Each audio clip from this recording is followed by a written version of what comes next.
은퇴 직후 60대 가장 평온해 보이는 시기입니다.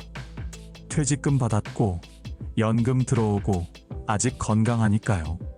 근데요, 이 시기가 제일 위험하더래요. 연금은 매달 들어오지만 위기는 예고 없이 찾아옵니다. 누구에게나 일어날 수 있는 순간들이 있지만 이때 우리를 지켜주는 건 연금이 아닙니다. 바로 오늘 당장 꺼낼 수 있는 현금입니다. 그렇다면 은퇴 직후 반드시 준비해야 할 그 현금의 규모는 과연 얼마일까요? 지금부터 6가지 실제 순간을 통해 확인해 보겠습니다. 이상철 씨, 올해 62이에요. 작년에 은퇴했고 퇴직금 1억 원 받았죠. 30년 다닌 중소기업이었어요. 4천만 원은 비상금으로 빼뒀고 나머지는 생활비로 쓰기로 했대요. 충분하다고 생각했어요. 아직 건강하고 연금도 들어오니까요. 은퇴 후 첫 해는 평온했어요. 아침마다 동네 공원 걷고 오후엔 동창들 만나서 차 마시고요. 아내랑 여행도 다니고 손주들 보러 자주 갔죠. 평생 일만 하다가 처음으로 누리는 여유였대요. 그러다 가을이었어요. 어머니가 계시는 시골에서 전화가 왔어요. 동생이었어요. 목소리가 떨리더래요. 형, 어머니가 쓰러지셨어. 상철 씨는 심장이 철렁했어요. 급히 차 몰고 시골로 내려갔죠. 병원 응급실이었어요. 어머니는 침대에 누워 계셨고 의식은 있었지만 말씀을 못 하시더래요. 뇌출혈이었어요. 의사가 말했대요. 많이 늦으셨습니다. 수술해도 회복이 어려울 것 같습니다. 상철 씨는 아무 말도 못했어요. 일주일 전까지만 해도 전화 통화했거든요.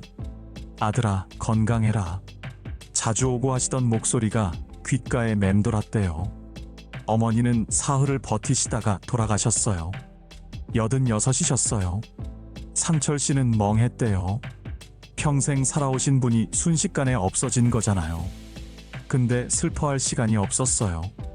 바로 장례 준비 들어가야 했거든요.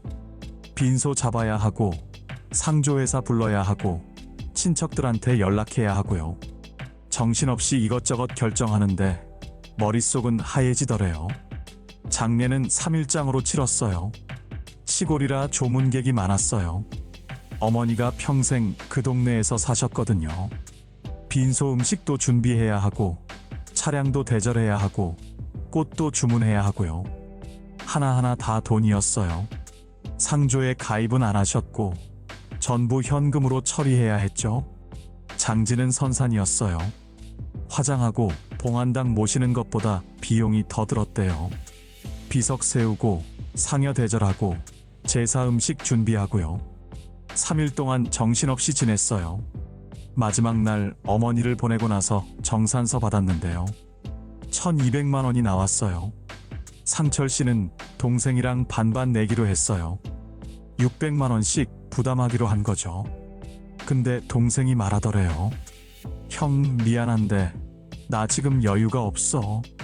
300만 원만 낼게. 동생이 몇 년 전에 사업 접고 지금 알바로 근근히 살고 있거든요. 상철 씨는 뭐라고 할 수가 없었어요. 동생 사정 아니까요. 결국 상철 씨가 900만 원 부담했어요. 동생 몫까지 메운 거예요.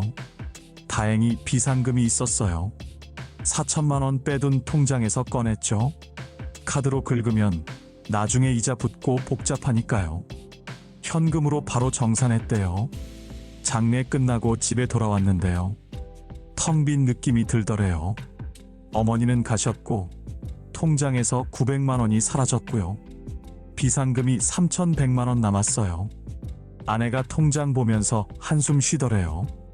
여보, 벌써 900만 원이나 나갔네. 상철 씨도 무거운 마음이었대요. 은퇴한 지 1년 만에 비상금이 4분의 1 가까이 줄어든 거예요. 괜찮아.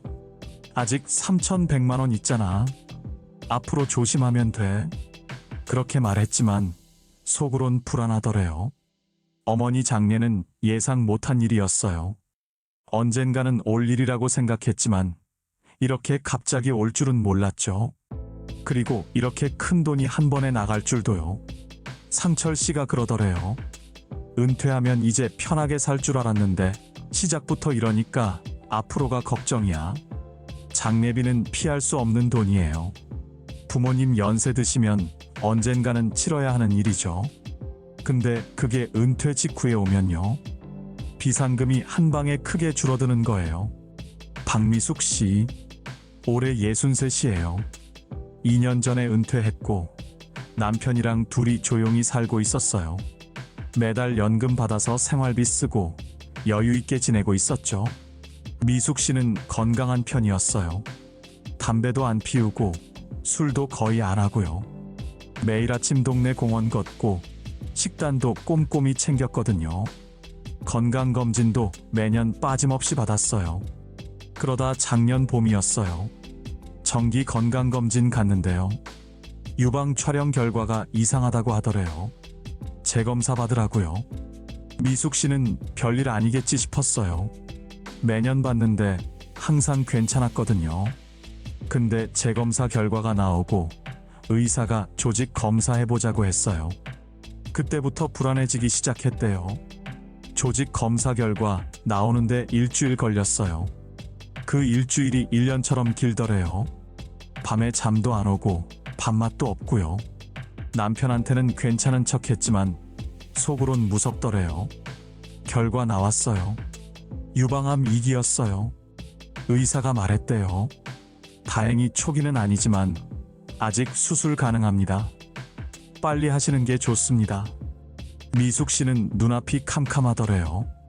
암이라는 단어가 너무 무겁게 다가왔거든요. 남편한테 말했을 때 남편도 말을 못하더래요. 한참 있다가 겨우 괜찮아. 우리 이겨내자 하더래요. 수술 날짜 잡았어요. 2주 뒤였어요.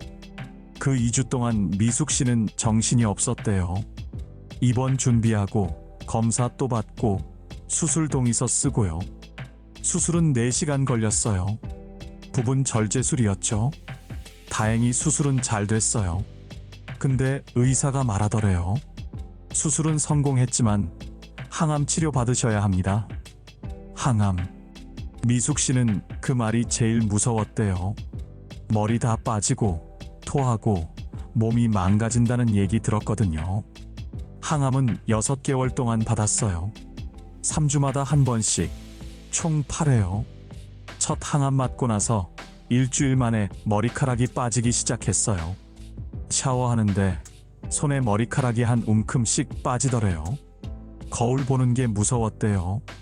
남편이 가발 사줬지만 쓰고 다니는 게 불편하고 부끄러워서 집에만 있었어요. 항암 맞는 날은 온몸이 아프고 입맛이 없고 화장실만 들락날락했대요. 6개월이 지옥 같았어요. 근데 더 힘든 건 돈이었어요. 수술비가 600만 원 나왔어요. 건강보험 적용돼도 본인 부담금이 그 정도였거든요. 항암 치료는 한 번에 70만 원에서 80만 원씩 나갔어요. 8회 하니까 600만 원 정도 더 들었고요. CT 찍고 피 검사하고 약 타고 이것저것 하다 보니까요. 병원비만 총 1200만 원 넘게 나왔어요. 미숙 씨는 다행히 비상금이 있었어요. 은퇴할 때 3500만 원 빼뒀거든요. 그 돈으로 병원비 냈어요. 보험도 들어놨는데 진단금 500만 원 나왔어요. 그거 받아서 보태긴 했지만 나머지는 전부 비상금에서 나간 거예요. 실제로 미숙 씨 통장에서 나간 돈은 700만 원 정도였어요. 6개월 항암 끝나고 나니까요. 비상금이 2800만 원 남았어요. 미숙 씨는 살았다는 안도감도 있었지만 한편으론 불안하더래요. 이제 비상금이 얼마 안 남았네. 앞으로 또 무슨 일 생기면 어떡하지? 남편이 손잡으면서 그러더래요. 당신 살았으니까 된 거야. 돈은 다시 모으면 돼.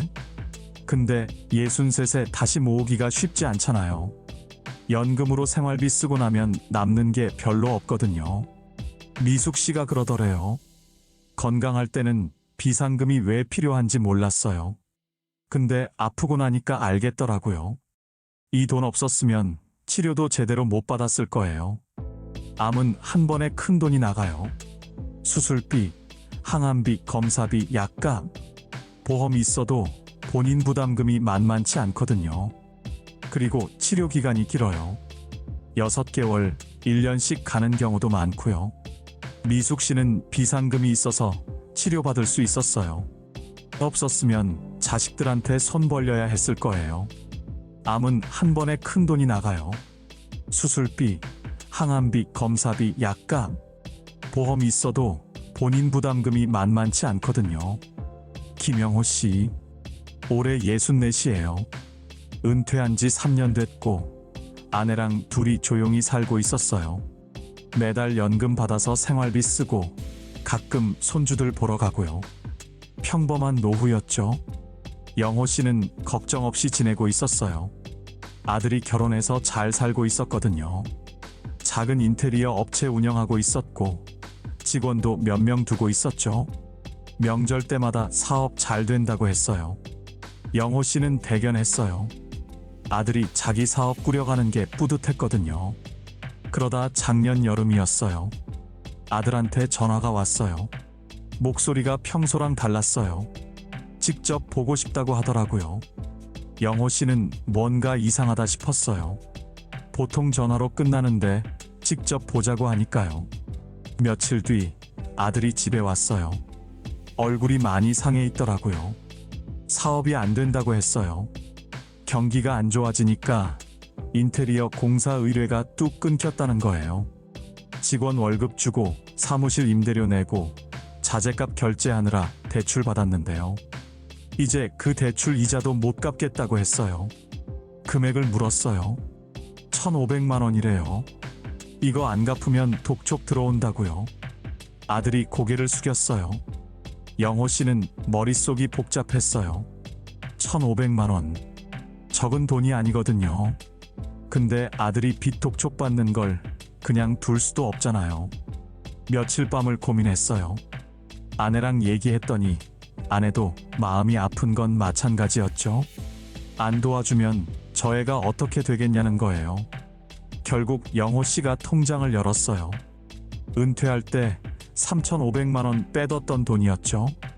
거기서 1,500만 원 찾아서 아들한테 줬어요. 이걸로 빚 갚고 다시 시작해보라고요. 힘들면 사업 접고 취직하는 것도 방법이라고 했어요. 아들이 눈물 글썽이면서 돈 받아갔어요. 꼭 갚겠다고 했지만요. 영호 씨는 속으론 다시 돌려받기 어렵겠다 싶었어요. 사업이 잘 되면 모르겠지만 지금 상황에선 힘들어 보였거든요. 통장 확인했어요. 2천만 원 남았어요. 처음에 3,500만 원이었는데 이제 2천만 원이에요. 3년 사이 절반 가까이 줄어든 거죠. 아내가 한숨 쉬더라고요. 비상금 별로 안 남았다고요. 영호 씨도 불안하긴 마찬가지였어요. 앞으로 뭐 생기면 어떡하나 싶었거든요.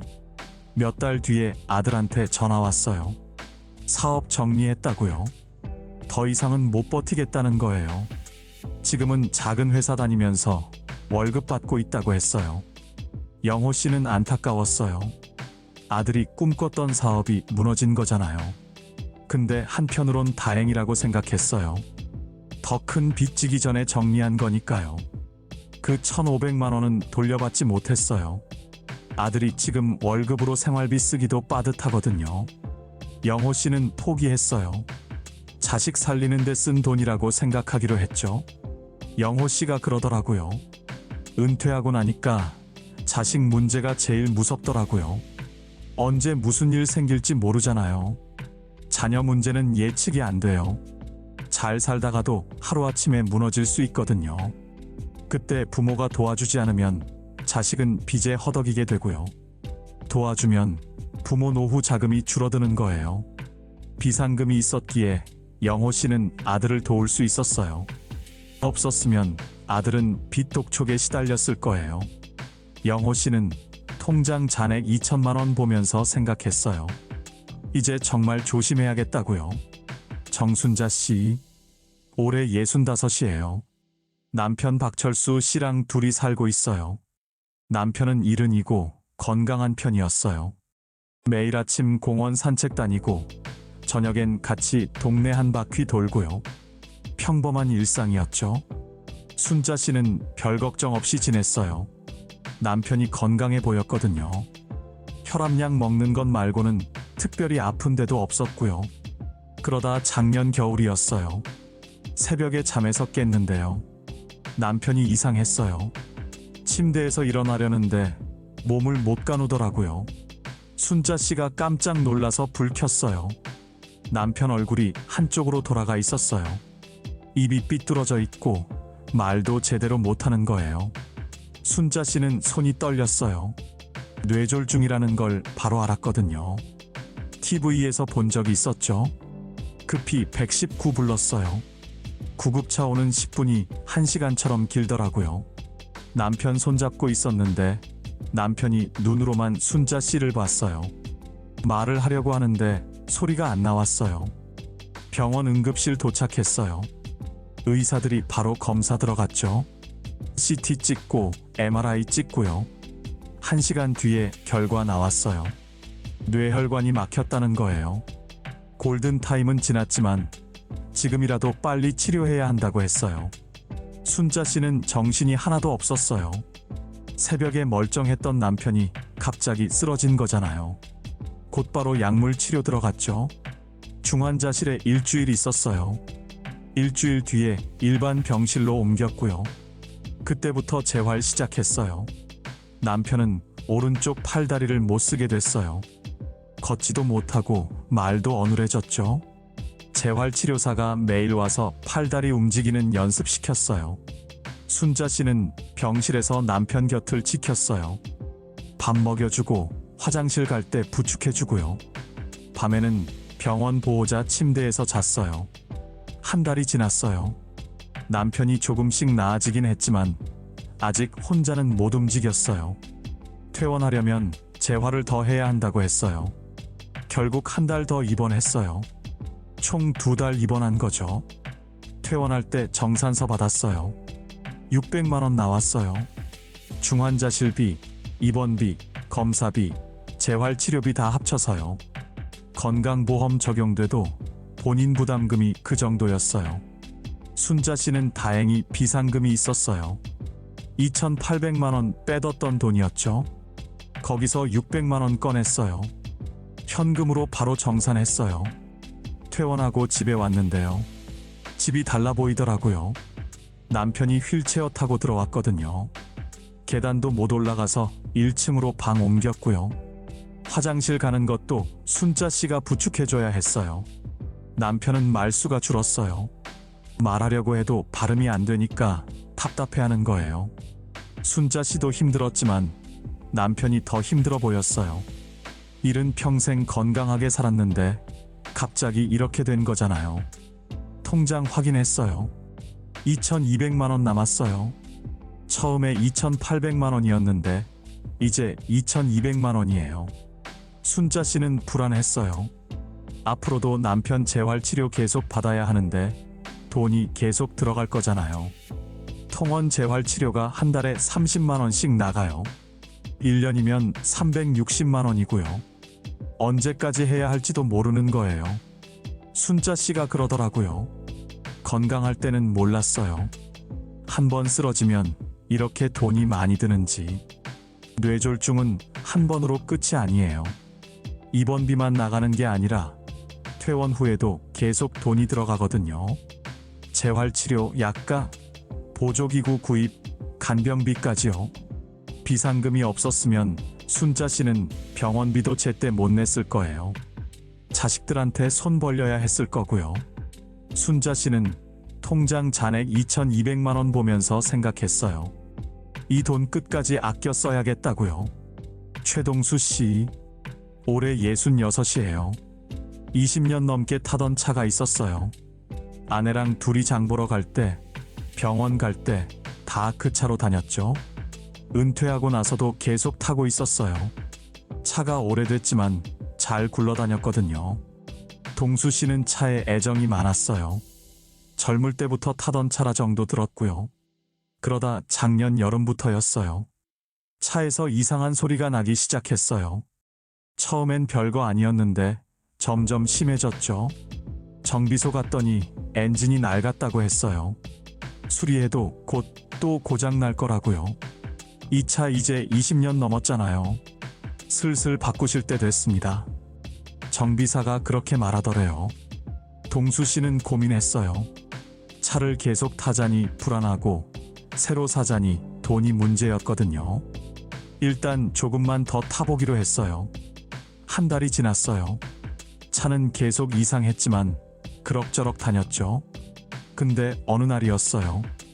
동수 씨가 아내랑 장 보러 가는 길이었어요. 갑자기 차가 덜컹거리더니 멈춰 섰어요. 시동을 다시 걸어도 안 걸렸어요. 한여름 더운 날이었는데 길 한복판에 차가 서 있는 거예요.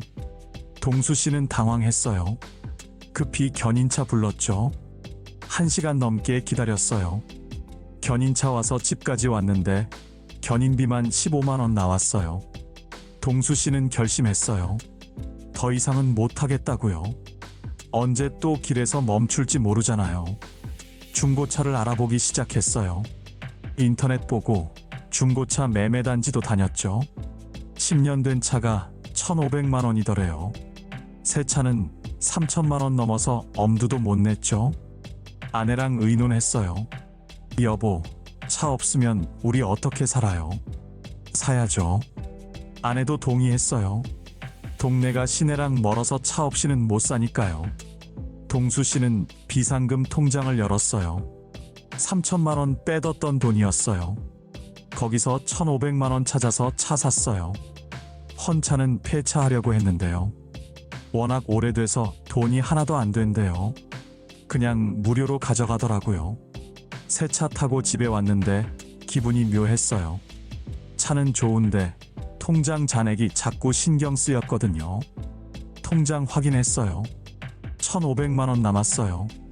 처음에 3천만 원이었는데 이제 1,500만 원이에요. 반으로 줄어든 거죠. 아내가 걱정하더라고요. 비상금이 많이 줄었다고요. 동수 씨도 불안했어요. 차 없이는 살 수가 없잖아요. 동네가 시내랑 떨어져 있어서 버스도 잘 안 다니거든요. 버스 타려면 정류장까지 걸어서 20분은 가야 해요. 그것도 하루에 4번밖에 안 다녀요. 병원 가려면 차 타고 30분은 가야 하고요. 장 보러 가는 것도 마찬가지였어요. 짐 들고 버스 타고 오기도 힘들죠. 동수 씨가 그러더라고요. 은퇴하고 나서도 차는 꼭 필요해요. 차 없으면 아무데도 못 가요. 시골이나 외곽에 사는 노인들한테 차는 필수예요. 대중교통이 불편하니까요. 차가 노후되면 교체해야 하는데 그게 큰 돈이거든요. 중고차도 1,000만 원은 훌쩍 넘어가죠. 비상금이 없었으면 동수 씨는 차도 못 샀을 거예요. 발이 묶여서 집에만 있어야 했을 거고요. 동수 씨는 통장 잔액 1,500만 원 보면서 생각했어요. 이 돈 끝까지 아껴야겠다고요.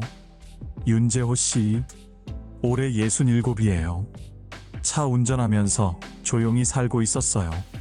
재호 씨는 운전 경력이 40년이 넘어요. 사고 한 번 안 낸 베테랑이었죠. 평생 무사고 운전자였거든요. 보험료도 제일 싸게 내고 있었고요. 재호 씨는 운전에 자신이 있었어요. 그러다 작년 가을이었어요. 재호 씨가 신호등 앞에서 서 있었어요. 빨간불이라 멈춰 있었죠. 그때였어요. 뒤에서 쾅 소리가 나면서 차가 앞으로 확 밀렸어요. 뒷차가 그대로 들이받은 거예요. 재호 씨는 깜짝 놀라서 차에서 내렸어요. 뒷차 운전자도 내렸어요. 젊은 남자였는데 얼굴이 새하얗더래요. 죄송합니다. 제가 브레이크를 늦게 밟았어요. 재호 씨는 일단 차 뒤를 확인했어요. 범퍼가 찌그러져 있었어요. 트렁크도 조금 휘었고요. 근데 그것보다 목이 아팠어요. 갑자기 부딪히니까 목이 앞뒤로 꺾인 거예요. 재호 씨는 손으로 목을 만져봤어요. 뻣뻣하고 아프더라고요. 경찰 부르고 보험사 연락하고요. 사고 처리 끝나고 바로 병원 갔어요. 의사가 엑스레이 찍어봤어요. 목뼈는 괜찮은데 근육이 늘어났다고 했어요. 물리치료 받아야 한대요. 한두 달은 꾸준히 다녀야 한다고 했어요. 재호 씨는 그날부터 병원 다니기 시작했어요. 일주일에 3번씩 물리치료 받았죠. 집에서 병원까지 왕복 1시간이었어요. 한 달이 지나도 목 통증이 완전히 안 나았어요. 고개 돌릴 때마다 뻐근했거든요. 결국 2달 넘게 치료받았어요. 그런데 문제가 생겼어요. 상대방 보험사에서 연락이 왔어요. 차 수리비랑 치료비는 보험으로 다 처리해 준대요. 근데 위자료는 따로 합의를 봐야 한다는 거예요. 재호 씨는 처음 듣는 얘기였어요. 보험사 직원이 설명했어요. 정신적 피해에 대한 보상이래요. 합의금 액수는 서로 협의해서 정하면 된대요. 며칠 뒤에 상대방이 전화했어요. 합의금으로 얼마를 원하냐는 거예요. 재호 씨는 당황했어요.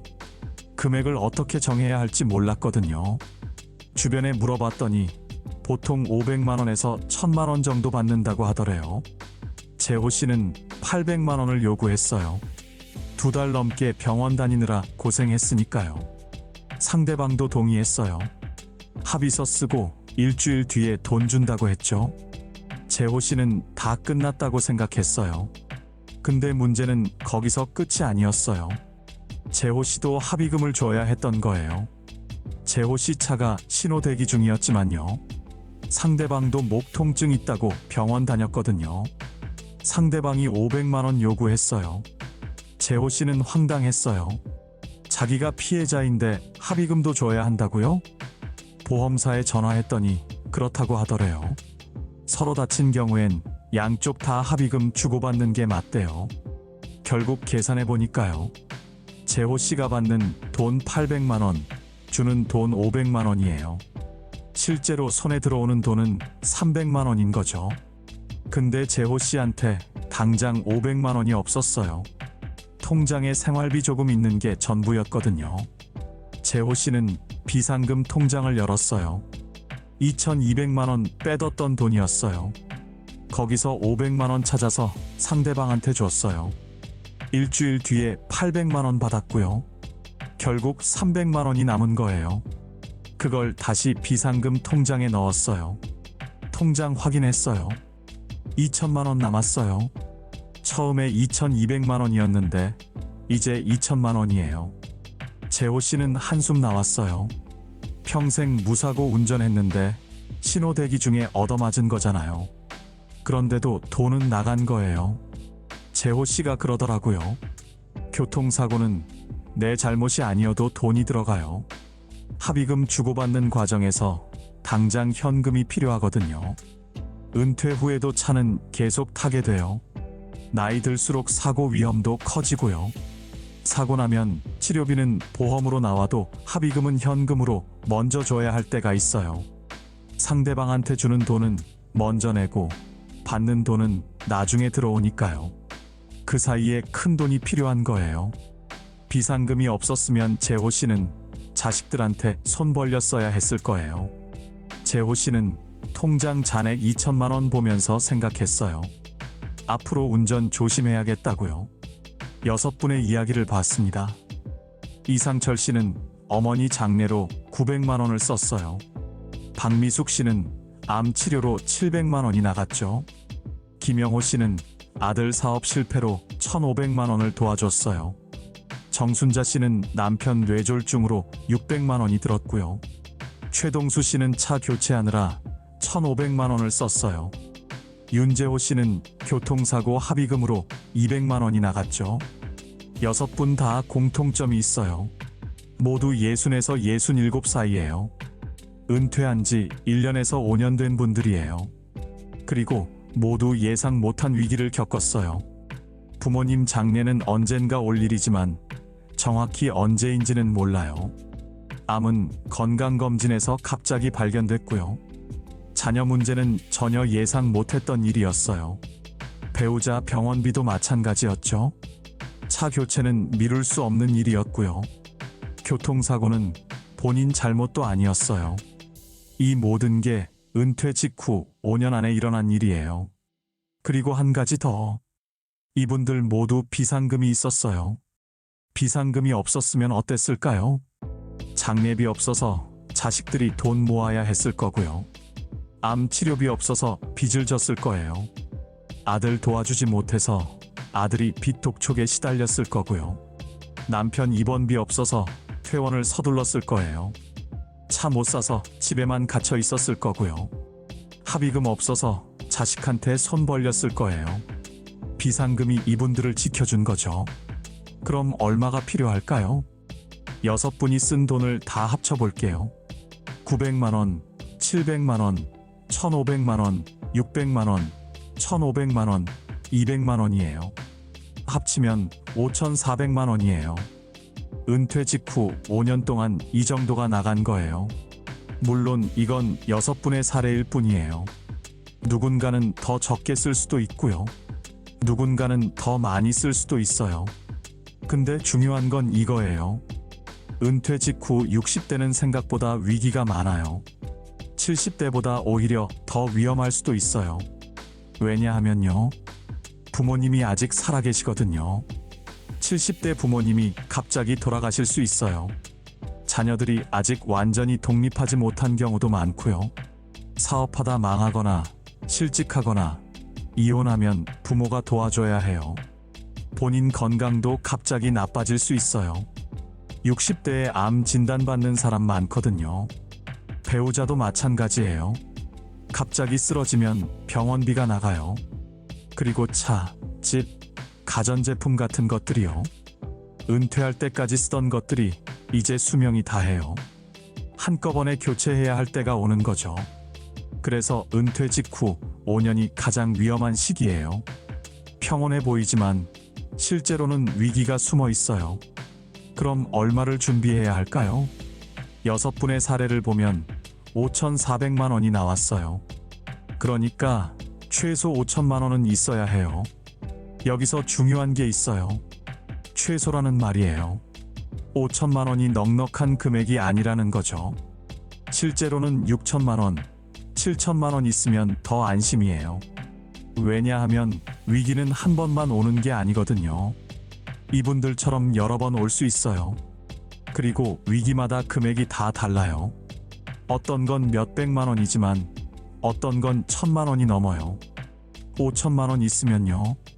웬만한 위기는 버틸 수 있어요. 연금은 생활비로 쓰고요. 비상금은 위기 대응용으로 두는 거예요. 이게 은퇴 직후 60대의 현실입니다. 많은 분들이 4천만 원 정도 빼두고 안심해요. 근데 6분의 이야기를 보면 알 수 있어요. 4천만 원으로는 부족해요. 5천만 원. 최소한 이 정도는 있어야 합니다. 5천만 원. 적지 않은 금액이에요. 어떻게 준비해야 할까요? 첫 번째, 은퇴 전부터 미리 준비하는 게 가장 좋아요. 50대부터 조금씩 모아두는 거예요. 한 달에 50만 원씩 5년 모으면 3천만 원이에요. 100만 원씩 모으면 6천만 원이고요. 물론 쉽지 않아요. 50대에도 자녀 교육비, 부모님 용돈, 집 대출 같은 게 많거든요. 그래도 조금씩이라도 따로 빼두는 게 중요해요. 두 번째, 퇴직금을 활용하는 거예요. 퇴직금 받으면 일단 반은 비상금으로 빼두세요. 예를 들어 퇴직금 1억 원 받았다면요. 5천만 원은 비상금 통장에 넣고요. 나머지 5천만 원으로 생활비, 대출 상환, 주택 관련 비용 쓰는 거예요. 퇴직금 전부를 한꺼번에 쓰면 안 돼요. 나중에 위기 오면 막을 방법이 없어요. 세 번째, 비상금은 따로 관리하세요. 생활비 통장이랑 섞어두면 안 돼요. 자꾸 손이 가거든요. 이번 한 번만 하다가 금방 줄어들어요. 비상금 전용 통장 만들어서 거기 넣어두세요. 그리고 카드 연결하지 마세요. 정말 급할 때만 꺼내 쓰는 거예요. 네 번째, 비상금 쓸 때는 원칙이 있어요. 정말 위기일 때만 써야 해요. 부모님 장례, 본인이나 배우자 병원비, 자녀 급전, 주거 문제, 차량 교체처럼요. 급하지 않은 일에는 쓰면 안 돼요. 여행 가고 싶다고 손주 용돈 주고 싶다고, 가전제품 바꾸고 싶다고 비상금 쓰면 금방 없어져요. 비상금은 위기 대응용이에요. 생활비나 여유 자금이 아니에요.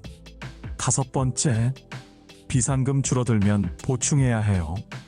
위기 겪고 나서 비상금 많이 줄었다면요, 다시 채워 넣는 게 좋아요.